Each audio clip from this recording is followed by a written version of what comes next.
Meritíssimos, bem-vindos a mais um vídeo do Toga Voadora, e eu tô aqui hoje pra, infelizmente, falar do último episódio da segunda temporada de The Boys, e eu admito que eu tô muito aliviado com o que a série entregou. Eu não achava que eles iam conseguir fechar muito bem tudo isso, porque tinha muita coisa em aberto, mas o showrunner, Eric Kripke, se provou como um dos grandes nomes da televisão, e ele sabe muito bem conduzir o seu show, deixando pro futuro o que precisa deixar e respondendo exatamente o que a gente precisa saber nessa temporada aqui. Pareceu que foi um final de série, porque concluíram muita coisa, e se acabasse por aqui eu ficaria feliz, porque entregaram muito bem o que eu queria ver como uma adaptação dos quadrinhos, mas ao mesmo tempo eles deixaram um gancho maravilhoso pro futuro, que promete entregar um novo arco incrível, e eu acho que a série só tem a crescer daqui pra frente. Nesse vídeo aqui eu não vou ficar perdendo muito tempo com teorias, mas tem muita coisa pra comentar, principalmente sobre o que foi essa temporada de The Boys. Então vamos lá, começando justamente pelo arco político. A primeira cena do episódio já provou que toda a temporada foi genial em termos de crítica social, e principalmente aqui nessa cena em que a gente vê aquela propaganda do Homelander contra as atividades dos super terroristas, dizendo que na escola, se você souber de alguma ameaça super terrorista, você diz pro seu professor, porque ele vai ter uma arma capaz de lidar com essa ameaça. E essa aqui foi uma pontada muito bem feita a todos aqueles babacas que acreditam que a única forma de conter os tiroteios nas escolas dos Estados Unidos é armando os professores, e não limitando o acesso dos alunos às armas de fogo. É The Boys expondo os erros mais óbvios da nossa sociedade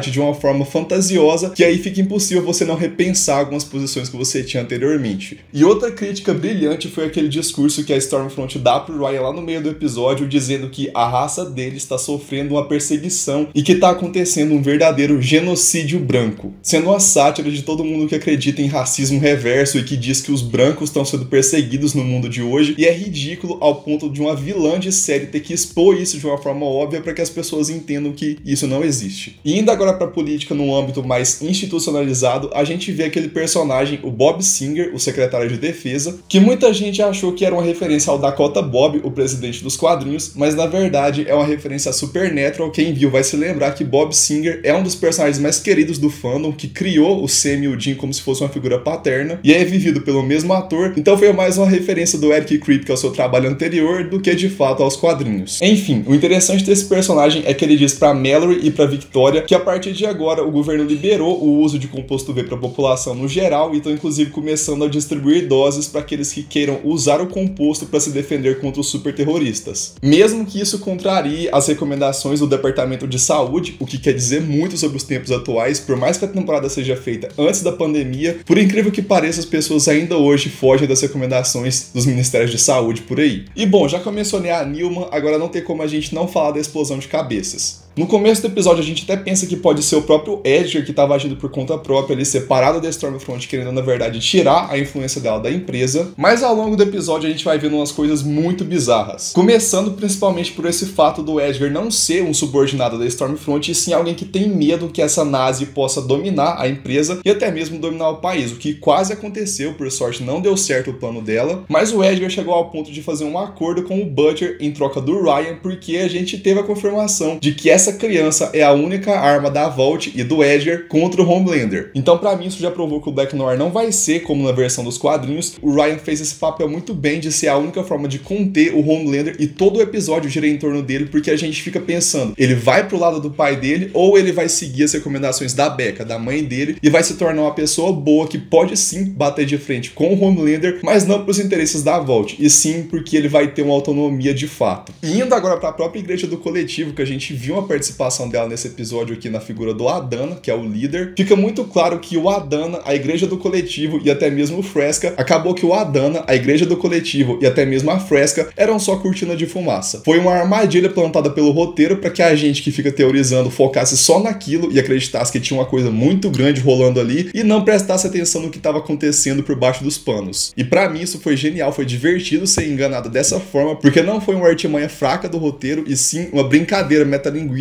com o público, porque hoje em dia eles sabem que todo mundo vai fazer conteúdo sobre a série. Então eles desviam a atenção para uma coisa que não é tão importante, mas que faz sentido, porque existe esse tipo de seita no mundo real e no mundo da série, e deixam pro final para revelar o que estava acontecendo de fato. E sobre a igreja, que é interessante comentar também toda a dinâmica que ela teve com o A-Train e com o Profundo, principalmente o A-Train, que teve uma saída de mestre para voltar pro set, mas eu comento mais depois, e o Profundo, que saiu de um personagem totalmente burro para um pau mandado da igreja, que tava até bizarro a forma como ele tava sendo sendo um escravo deles, para voltar novamente pro seu estado pleno de burrice, e eu preciso novamente elogiar o ator. Ele faz um personagem burro como poucas pessoas. Só que uma coisa que me chamou a atenção foi que naquela hora que o Profundo rompeu com o Adana, ficou claro que ele ficou realmente pistola, e eu já deixo a primeira teoria aqui da próxima temporada, que eu acho que o Profundo pode ser o fundador dos Compensadores, aquela equipe que simula os Vingadores do universo de The Boys e que rivaliza com o Seth, e eu acredito que ele pode ter o apoio de um personagem que já foi confirmado na próxima temporada, que é o Soldier Boy, que pode muito bem ter ligação com o Stormfront e fica um pouco frustrado com toda a crise dos Supers que aconteceu recentemente, e vai querer voltar para a ativa junto com o Profundo, resgatando heróis aposentados ou até mesmo recrutando novos para fundar então os Compensadores, inclusive com a presença do Arqueiro Águia. E nem mesmo a Stormfront estava por trás da tal explosão de cabeças, porque a aspiração dela era muito mais simples. Ela queria distribuir o composto V por aí, ter autorização do governo, para que assim ela pudesse criar de fato o seu exército supremacista. Mas acabou que os planos dela deram errado, e o próprio Edgar fez uma coisa que eu já tinha falado lá nos primeiros vídeos de análise, que eles iam usar a imagem de nazi dela para limpar a barra do Homelander, do Seth e principalmente da Vault. E foi o que aconteceu, já que expuseram que ela era uma nazista, então nada melhor do que usar isso como uma forma de colocar os heróis contra o vilão mais óbvio do mundo. Mas o grande plot twist da temporada foi que a Victoria Newman, essa tal senadora que estava contra os Supers, ela própria é uma Super e ela que estava por trás da explosão de cabeças. Ela que estava usando o seu poder para matar as pessoas dessa forma. Desde a Ranger lá no primeiro episódio até as pessoas que morreram no tribunal no episódio passado, e nesse final aqui, a última vítima dela até o momento, que foi o Adana, que estava tentando fazer um acordo com ela para infiltrar no governo, mas ele próprio acabou morto, e eu acho que a Igreja do Coletivo também foi tirada de cena. Mas foca na Victoria Newman, porque essa personagem é muito suspeita, e eu acho que ela pode significar muito mais do que uma política que tem uma vingança contra a Vault. Eu acredito que a Victoria Newman é uma releitura de uma personagem um pouco importante nos quadrinhos, que é justamente a Silver Kincaid, uma membro dos G-Men. Eu vou deixar novamente aqui o arroba da Alô, que ela já fez uma teoria lá no Instagram dela dizendo que a Silver Kincaid era a Cindy. Eu acho que pode ser ainda, mas me parece pelo menos que faz mais sentido a Silver Kincaid ser adaptada na personagem da Victoria Newman. Até pela forma como os poderes dela são manifestados, que é basicamente uma manipulação de gravidade, isso nos quadrinhos, e aqui na série essa explosão de cabeças pode ser muito bem manipulação gravitacional, e faria sentido porque a Silver Kincaid tem um trauma muito pesado no seu passado, ligado à Vault e aos G-Men, e aqui na série a Victoria Newman pode muito bem ser isso, ela pode ter sofrido traumas por conta das atividades de Supers, e ela queira se vingar do governo e principalmente da Vault, se tornando uma figura política de destaque e conspirando, manipulando todo o cenário político para guiar os seus planos, que a gente não sabe muito bem aonde vão levar, quem tá junto com ela nisso e qual que é o interesse final dela, quem que é o alvo principal, porque ela poderia muito bem já ter matado essa pessoa, mas me parece que ela quer fazer uma coisa muito maior, e eu acredito que ela tem potencial para ser a responsável pela queda da Vault, a maior empresa do mundo, que a gente já viu que pode apanhar de muitos lados de uma vez e mesmo assim continua com a imagem intacta. E uma outra coisa interessante é que parece que a Victoria Newman aspira a subir cada vez mais no cenário político, e eu chuto aqui que ela vai tentar a sorte nas próximas eleições para se tornar presidente dos Estados Unidos. Isso porque eu tava comentando uma coisa com o Ian, meu amigo que tava ali nas HQ junto comigo, e ele disse que Vic pode muito bem ser o apelido da Victoria, e a gente tem nos quadrinhos o personagem chamado Vic, o Vice, que é justamente a pessoa que a Vault queria colocar na presidência para aprovar de vez a implementação de Supers na defesa nacional, e aqui eles podem adaptar isso de uma forma meio subvertida para que a Vic, a Victoria, seja de fato uma ameaça à Vault, dessa vez dentro do contexto de presidente dos Estados Unidos. Mas agora, vamos falar dos caras que depois dessa temporada se tornaram cada vez mais os queridinhos do público. Nesse episódio aconteceu uma coisa muito foda, que foi o francês mostrando que eles têm poder de fogo suficiente e métodos eficazes contra cada um dos 7. E eu tô cada vez mais crente de que eles não vão tomar o composto V na série, o que pra mim é muito mais interessante. Eu prefiro muito mais ver estratégias criativas do roteiro pra lidar com essa questão dos Supers do que depender exclusivamente do composto V. Pode ser que eles tomem um dia ainda, como nos quadrinhos, mas eu prefiro muito mais eles tendo que enrolar e manipular os Supers e de fato partir pra vias mais alternativas do que ir pra uma porrada mais de super-herói mesmo, uma coisa mais clichê. E isso cria um elemento narrativo muito forte, que é a tensão. A gente fica a qualquer momento achando que qualquer um deles pode morrer, porque eles são pessoas comuns desafiando deuses. E se nesse mundo de The Boys já ficou comprovado que o poder corrompeu a maioria das pessoas, a gente só vai encontrar virtudes reais em pessoas comuns, em seres humanos, como os próprios caras, por mais que eles tenham seus muitos defeitos. Mas nesse episódio eles provaram que eles conseguem muito bem representar o que que é o melhor da humanidade. Começando pelo Leitinho, que ele é basicamente a cola que mantém a equipe unida, ele é a voz da razão, principalmente do Butcher, e a gente vê que ele é um dos membros mais leais da equipe e que vai estar junto com eles o tempo todo, se colocando em risco, defendendo, por exemplo, a Becca e o Ryan. Só que no final das contas, o que ele quer de verdade pra si é voltar pra sua família e ter uma vida ao lado da sua filha e da sua esposa. Outro núcleo muito importante foi o do Francês e da Kimiko, que a gente viu que eles demoraram um pouco pra entrar de fato no núcleo central da série, ficaram mais ali nos bastidores, mas todo episódio eles deram um passo pra chegar aqui nesse final e a gente sentir que os dois têm uma química muito orgânica e que eles são de fato pessoas, têm seus erros, têm seus passados, seus traumas e principalmente a forma como eles lidam com culpa e com perda é o que dita a dinâmica dos dois. E agora a forma como eles estão próximos um do outro, conversando mais entre si, os dois estão se entendendo, e isso aí pra mim é a principal força da equipe, tanto em termos dramáticos quanto em termos de ação, porque os dois são muito fortes e principalmente a Kimiko já se provou que é a membro mais poderosa da equipe, mas junto com o Francês, que tem a inteligência necessária para derrubar os supers, eles são praticamente imbatíveis, e o final deles ali saindo para dançar juntos foi incrível, e eu quero ver muito mais desses dois juntos. E até mesmo a dinâmica do Hyugi junto com a Annie foi muito interessante nessa temporada, principalmente porque eu odeio o Hyugi dos quadrinhos, e aqui na série a gente vê que esse personagem ganhou um contorno muito mais claro, ele funciona como freio de mão da equipe, sempre que a brutalidade toma conta dos membros, ele vai estar lá para puxar eles de volta para a normalidade, e ele sempre funciona muito bem como alívio cômico e como representante do público, porque ele é a pessoa comum naquele cenário ali, ele não é um ex-soldado, ele tá ali para presenciar tudo aquilo e para tentar manter a equipe nos eixos. E como ele próprio disse, eventualmente ele vai acabar com entranhas voando na cara dele, e ele precisa de um pouco de espaço disso, só que, coitado, ele foi parar justamente no olho do furacão, trabalhando com a Victoria Newman. E a própria Annie teve um trabalho brilhante na temporada, em que ela foi desenvolvendo a sua jornada de heroína, e chegando a algumas conclusões, provando que eventualmente ela vai ter que fazer algumas coisas que não são moralmente corretas, mas que mesmo assim ela pode estar lutando pelo que é certo como uma super. Não são todos os supers que são corrompidos, ainda tem esperança nesse mundo. E principalmente o Butcher nesse episódio aqui, que se provou ser 1000 vezes melhor do que a versão dos quadrinhos. Ele deu uma aula de humanidade aqui, provando que ele pode ser honesto com as pessoas, revelando pra Becca que ele traiu a confiança dela mais uma vez e confessando que ele não era bom o suficiente pra ela, e depois ele se arrepende e consegue até uma redenção quando ele entende que a partir de agora ele vai ter que proteger o Ryan, principalmente como legado da Becca, e ele deixou claro que ele vai ficar até mesmo na frente do Homelander pra proteger o menino, porque de fato ele começou a nutrir sentimentos positivos pelo menino, principalmente naquela cena em que ele entrega o colar de São Cristóvão que a Becca tinha dado pra ele como uma forma de proteção, e a gente vê que por baixo daquela brutalidade toda ainda existe um ser humano com um coração bom. E eu não sei vocês, mas eu fiquei muito curioso pra ver mais da dinâmica do Butcher papai cuidando do Ryan, que pra mim teve total uma vibe de Logan, e eu tô muito convencido de que o Karl Urban seria um ótimo Wolverine. E agora que a gente tem noção de que o Ryan é o super mais forte de todos, porque até mesmo o Homelander ficou com medo dele depois que viu o potencial destrutivo do menino, se a gente tivesse o Butcher como figura paterna do Ryan, dando a forma certa de afeto pra ele, a gente veria que não importa o tamanho do poder, se você tiver uma boa criação, você vai conseguir achar o caminho certo. E eu acho que essa aqui que é a verdadeira mensagem de The Boys nessa segunda temporada. O poder pode até corromper a humanidade, mas a gente tem que olhar pra onde não existe o poder. Para as pessoas comuns que estão ali debaixo de tudo isso, que estão sendo oprimidas pelos poderosos, mas que mesmo assim não vão largar a luta tão facilmente. E é ali que a gente vai encontrar a verdadeira esperança nesse mundo. Não é nos poderosos, não é em alguém que vai tomar um composto V da vida e vai conseguir subverter tudo isso. São das pessoas que não têm poderes e vão continuar seguindo em frente e resistindo a toda tentativa de dominação que esse tipo de ser vai tentar impor ao mundo.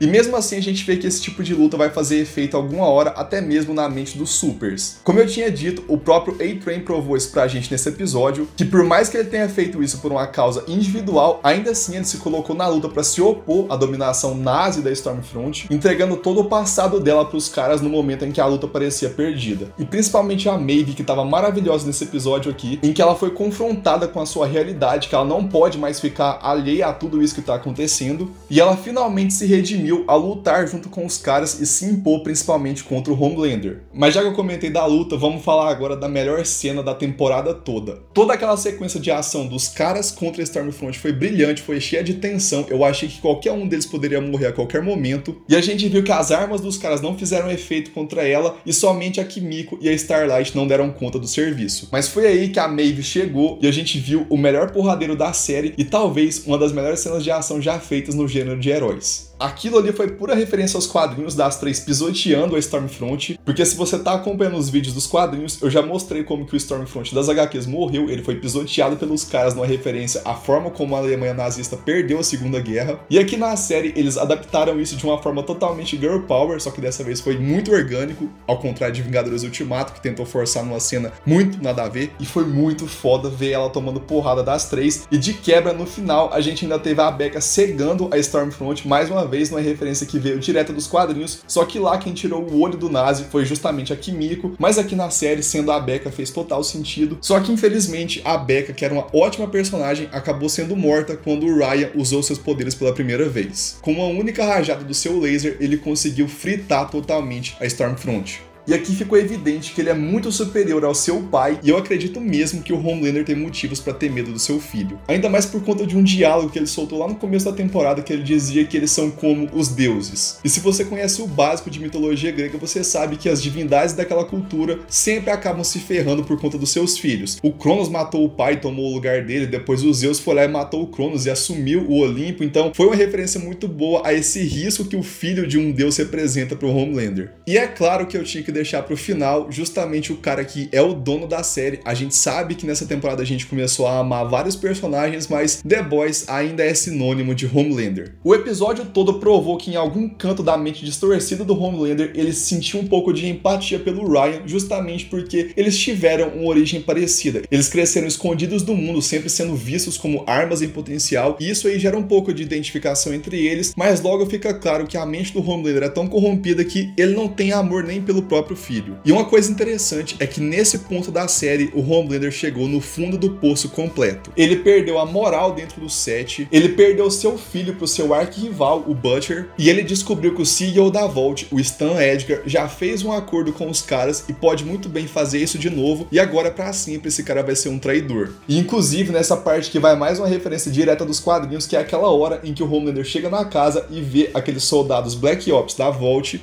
e ele simplesmente estraçalha todos eles. E se você viu o último vídeo que eu postei dos quadrinhos, isso aqui aconteceu exatamente naquele hangar em que vai acontecer o primeiro acordo entre os caras e o Set, e o Homelander mata os soldados que estavam ali fazendo a segurança simplesmente para provar que ele é uma ameaça. E por fim, o Homelander perdeu a sua principal aliada, que era a Stormfront. Apesar de que tem gente achando que ela não morreu totalmente. E assim, não teve corpo, então dá pra gente acreditar que ela pode sobreviver de alguma forma, mas eu vou por um caminho diferente, soltar uma teoria que eu já tinha comentado aqui antes e que eu acho que pode muito bem acontecer, que é justamente o Homelander reviver a Stormfront usando o composto V. E aí a gente teria aqui na série uma versão zumbificada da Stormfront. Porque nos quadrinhos a gente já tem noção de que a Vault utiliza o composto V para reviver os seus supers mortos, para que assim eles criem uma aura de invencibilidade, porque nem quando eles morrem eles ficam de fato dentro do caixão. Só que quando o super volta, ele é de fato um zumbi. Ele não é um zumbi carnívoro e tal, mas ele é um ser que tá vegetando o tempo todo. Ele não tem autonomia. E eu acho que esse elemento narrativo vai ser muito interessante pra gente ter a confirmação de que o Homelander se tornou um doido de pedra, porque ele pode usar a Stormfront zumbi como a sua confidente, como alguém que vai estar ali pra ouvir as novas intenções dele. E além disso, eu acho que a série tem potencial pra fazer uma coisa muito escrota, que é uma cena de necrofilia pra provar de vez que o Homelander não tem volta mais. Ele tá cada vez mais insano e a única forma de parar ele é destruindo completamente. E eu acho isso justamente por conta daquela última cena dele na temporada, que é ele se aliviando ali em cima da cidade e gritando que ele pode fazer tudo o que ele quiser porque ninguém vai parar ele. Ele é um ser absoluto. E isso é exatamente o arco atual dos quadrinhos que eu tô contando aqui nos vídeos, em que ele decide criar o seu próprio exército de super sem conhecimento da Vault para conseguir colocar os seus semelhantes dentro da defesa dos Estados Unidos. Então eu realmente acredito que na terceira temporada a gente vai ver cada vez mais supers, porque o Homelander vai atrás deles querendo criar o seu próprio exército. E ele vai finalmente orquestrar a sua guerra pessoal contra os caras, o Set e a Vault, especialmente o Stan Edgar. Eu realmente acho que a passagem da Stormfront pela série deixou muitas marcas, principalmente no Homelander. Não que ele vá de fato abraçar o ideal nazi dela, mas eu acredito que aquele pensamento de supremacia, de que eles, os supers, são seres que devem subjugar a humanidade, ficou muito marcado no Homelander, e a partir de agora ele vai querer concretizar isso a todo custo. E aí a gente vai ver ele tentando consolidar o seu império no mundo, um império criado só por supers, seres realmente superiores, para que assim ele consiga se vingar de todo mundo que tentou conter o potencial dele de dominação. Eu senti que um arco muito bom se fechou nessa temporada e uma nova saga vai começar a partir de agora, cada vez mais independente dos quadrinhos, e isso é ao mesmo tempo revigorante, mas também mantém viva a marca de The Boys. Como fã, eu tô muito satisfeito, eu acho que foi sim a série do ano, apesar de que eu acho que a briga esse ano foi muito grande, porque a gente teve Umbrella Academy, que foi muito boa na segunda temporada, e Doom Patrol também foi brilhante, mas The Boys, é a série mais impactante do momento,